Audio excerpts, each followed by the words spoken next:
നമസ്കാരം. മീഡിയ വണ്ണിന്റെ വോട്ട് വഴിയിലൂടെ പ്രയാണം തുടരുകയാണ്.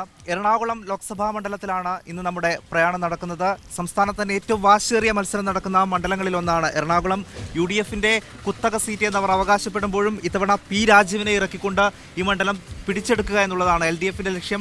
അൽഫോൺസ് കണ്ണന്താനം എന്ന കേന്ദ്രമന്ത്രി കൂടി മത്സരിക്കുന്നു എന്നുള്ള പ്രത്യേകതയുണ്ട്.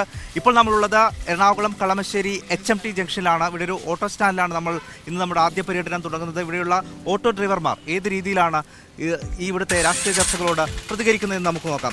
ചേട്ടാ, ശക്തമായ മത്സരമാണ് എറണാകുളത്ത് നടക്കുന്നതെന്നാണ് മൊത്തത്തിൽ പറയുന്നത്. ഹൈബി ഈഡൻ ഒരു വശത്ത്, പി രാജീവ് ഒരു വശത്ത്. എറണാകുളത്ത് ഒരു മാറ്റം ഉണ്ടാകുമോ ഇത്തവണ? തീർച്ചയായിട്ടും മാറ്റമുണ്ട്. പി രാജീവ് ജയിക്കും. പി രാജീവ് ജയിക്കും. അതായത് ഇത് UDFന്റെ ഒരു കുത്തക മണ്ഡലം എന്നാണ് അവർ പറയുന്നത്. കുത്തക മണ്ഡലം ഈ പ്രാവശ്യം തകർക്കും. പി രാജീവ് ഒരു വ്യക്തിപ്രഭാവത്തിലൂടെ മണ്ഡലം തിരിച്ചു പിടിക്കുന്നതാണ് എല്ലാവരും പറയുന്നത്. പി രാജീവ് നല്ല ഭൂരിപക്ഷത്തോടുകൂടി ജയിക്കുമെന്നാണ് നമ്മളെയൊക്കെ ഉറപ്പായ. പക്ഷേ എറണാകുളത്ത് ഹൈബി എറണാകുളത്തുകാരനാണ്. എറണാകുളത്തിൻ്റെ ഇതുണ്ട്. പക്ഷേ ഇവിടെ UDFന്റെ ഒരു സീറ്റുണ്ട്, സഭയുടെ പിന്തുണയുണ്ട്. അപ്പോൾ ഹൈബിയെ സംബന്ധിച്ചിടത്തോളം എത്രമാത്രം എളുപ്പമാണ് ഇവിടുത്തെ കാര്യങ്ങൾ? ഇത് ഫസ്റ്റ് ഓഫ് ഓൾ പറയുകയാണെങ്കിൽ ഇതൊരു ജനാധിപത്യ ഇന്ത്യയുടെ വീണ്ടെടുപ്പാണ്. അതിന് ഒരു തൂക്ക് മന്ത്രിസഭയാണ് കേന്ദ്രത്തിൽ വരുന്നതെങ്കിൽ തീർച്ചയായിട്ടും കേരളത്തിൽ നിന്ന് CPMൻ്റെ മെമ്പർമാർ പാർലമെൻറ്റിൽ എത്തണം.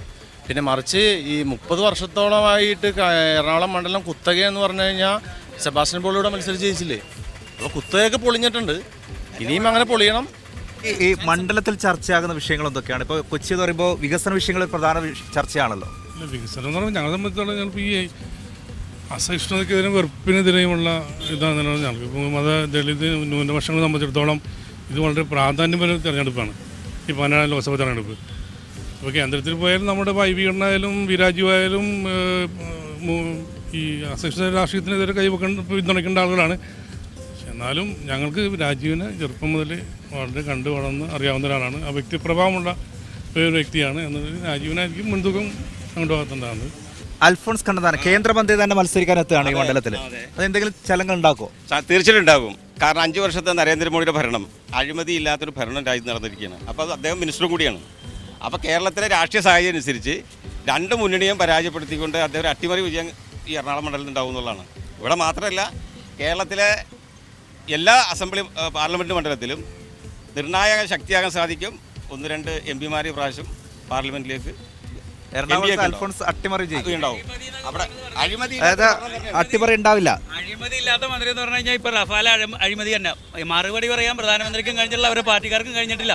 അതുകൊണ്ട് തന്നെ ഇവർ അതിൽ നിന്ന് ഒളിച്ചോടാൻ വേണ്ടിയിട്ടാണ് നമ്മുടെ ഇവിടെ കൊണ്ടുപോയി കുറേ ജവാന്മാരെയൊക്കെ കൊന്നുകൊണ്ട് അഴിമതി കാര്യങ്ങളൊക്കെ മറച്ചു വയ്ക്കാൻ വേണ്ടിയിട്ട്. ഇവർക്ക് വികസന രാഷ്ട്രീയമൊന്നുമില്ല. ഇവർ എന്താണ് പറയണത്? ഇവർ എന്ത് വികസനം പറഞ്ഞുകൊണ്ടാണ് ഇന്ന് രാജ്യത്ത് വോട്ടെടുക്കുന്നത്? ശബരിമല വിഷയം. ശബരിമല ഒരു ഇന്ത്യൻ പ്രധാനമന്ത്രിക്ക് അല്ലെങ്കിൽ ഇന്ത്യൻ പാർലമെൻറ്റിന് ഇവിടെ ശബരിമലയിൽ ഓർഡിനൻസ് ഇറക്കാൻ കഴിയില്ലേ?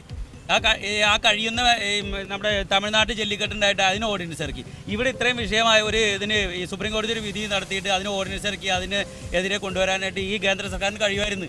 രാഹുൽ ഗാന്ധി മത്സരിക്കാൻ വരികയാണ്. അപ്പോൾ കേരളത്തിൽ മൊത്തം ഒരു രാഹുൽ ഗാന്ധി തരംഗം ഉണ്ടാവും. ഹൈബി ഈഡൻ തന്നെ രാഹുൽ ഗാന്ധി നല്ല നേതാവിനെ തിരഞ്ഞെടുത്ത ഒരു ആളാണ്. അപ്പോൾ അതൊക്കെ ഈ മണ്ഡലത്തിൽ സ്വാധീനിക്കുമോ? തീർച്ചയായിട്ടും സ്വാധീനിക്കും. ഈ തെരഞ്ഞെടുപ്പ് എന്ന് പറഞ്ഞാൽ ഒരു വിധി നിർണായകമായ തെരഞ്ഞെടുപ്പാണ്. കാരണം ഇന്ത്യ രാജ്യം വളരെയേറെ ഒരു വെല്ലുവിളി നേരിടുന്ന ഒരു സാഹചര്യമാണ്. ഇന്ത്യയുടെ ഭരണഘടനയും നമ്മൾ പാരമ്പര്യമായി നമ്മൾ കൊണ്ടുവരുന്ന മതേതരത്വം ജനാധിപത്യവുമൊക്കെ തകരാൻ പോകുന്നു എന്ന ഒരു ഭയത്തിൽ ജനങ്ങൾ നിൽക്കുന്ന ഒരു സാഹചര്യത്തിൽ തീർച്ചയായും രാഹുൽ ഗാന്ധിയുടെ കേരളത്തിലേക്കുള്ള ഈ തെരഞ്ഞെടുപ്പിൽ മത്സരിക്കാനുള്ള ഈ വരവും ജനങ്ങൾ ഈ ഭരണമാറ്റം ഉദ്ദേശിക്കുന്ന കാര്യങ്ങളോട് കൂട്ടി വായിക്കുമ്പോൾ ഇന്ത്യയിൽ ഒരു ഭരണമാറ്റം ഉണ്ടാവും. ഏതായാലും ശക്തമായ മത്സരം നടക്കുമെന്ന് തന്നെയാണ് പൊതുവെയുള്ള വിലയിരുത്തൽ. എല്ലാ പാർട്ടികൾക്കും അവരവരുടേതായ പ്രതീക്ഷയുണ്ട്. അപ്പോൾ ശക്തമായ മത്സരം. പി രാജീവും ഹൈബീഡനും അൽഫോൺസ് കണ്ണന്താനവും നേർക്കുനേർ വരുമ്പോൾ അപ്രവചനീയമാണ് എറണാകുളത്തെ സാഹചര്യം എന്ന് തന്നെ പറയേണ്ടി വരും. വോട്ട് വഴിയിലൂടെ പ്രയാണം തുടരുകയാണ്. എറണാകുളം മണ്ഡലത്തിലെ തന്നെ മറ്റൊരു സ്ഥലത്ത് നിന്ന് നമുക്ക് വീണ്ടും കാണാം. അതുവരെ ബൈ.